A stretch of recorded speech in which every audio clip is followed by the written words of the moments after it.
Hello everybody, welcome back. Today I'm going to show you how to make this cool talking bass patch on the Korg MonoLogue.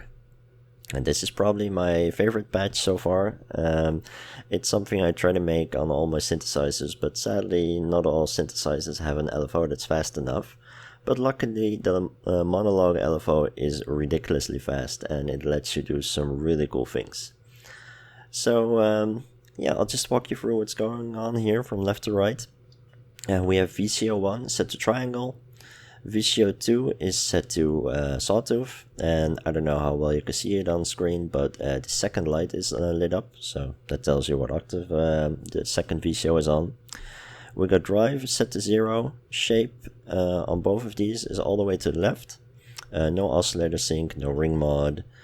Both VCOs are on full volume.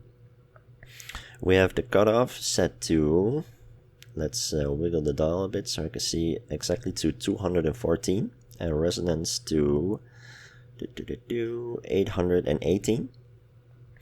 And then we have the envelope generator is on the third type, which I always use for funky bass patches.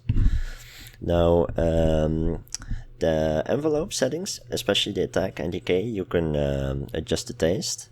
Currently I have attack set all the way to 0, but as you may have seen in the intro, if I move this slider, it goes up a bit. Of course you can also just set it with the dial if you know you're gonna want it to be up all the time, but that's something we'll get back to. I have decay here set to 271. Intensity is set to 280, thereabout. And then the most important stuff, the LFO here. So I'm pretty sure I actually have it set to triangle wave. Yeah, it's definitely set to triangle wave. I have it to the fast setting. I have rate all the way to the max, and intensity is something you can tweak to taste. Well, like everything, of course. It's set to 395. And the destination, or the target they call it, is set to cutoff. So yeah, let me just turn down the intensity so you can hear the basic patch without the whole LFO going crazy. And it sounds like this,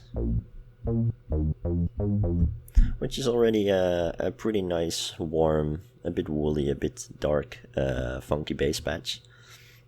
But yeah, this LFO is really what makes this patch work. So yeah, if you crank the intensity,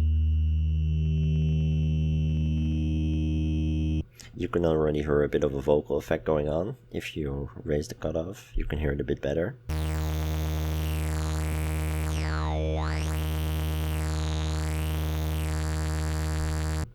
And it's really the envelope that's kind of opening, and that's modulating this cutoff in a slower way. That's really making the vowel-y sounds. That's really making the whole wah-wah kind of sound. And of course, having a high resonance helps too, because if you turn down the resonance and crank the LFO, you can get some really cool dirty sounds, but yeah, it's not quite the same.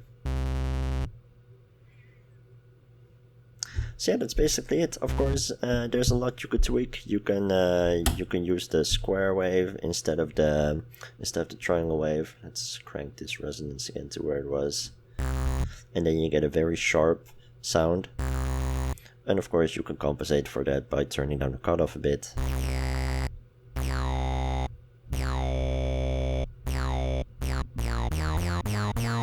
But that's a bit too sharp to my taste. I really like the triangle.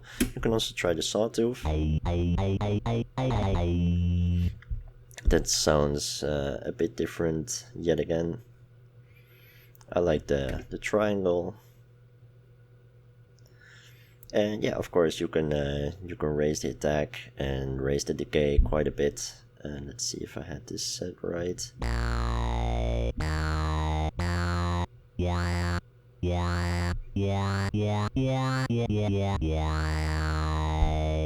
To get some slower vowel-y sounds. Now let me also show you how to actually connect this stick to the attack time. Let's first set it back to how it was. There we go. So if you go to edit mode, I'm not sure what firmware you have to be on. I'm on firmware 2.0. I highly recommend upgrading to that, just so you can see what the original value of a dial was. Like, you may have seen it. I actually don't know if you can see it because this camera is horrible. But if I turn it off, then you can see this is the current value, and with arrows it tells you what the original value was that's saved in the preset. That's really nice. And I think you also need it potentially to be able to set this slider to different parameters. So we go to edit mode, and then we go to program edit.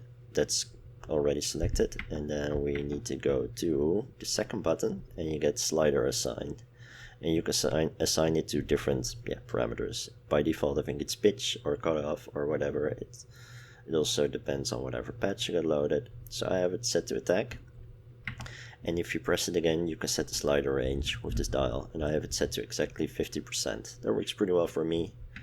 This way, if I don't touch the stick, it's a super short attack. And if I do it all the way, you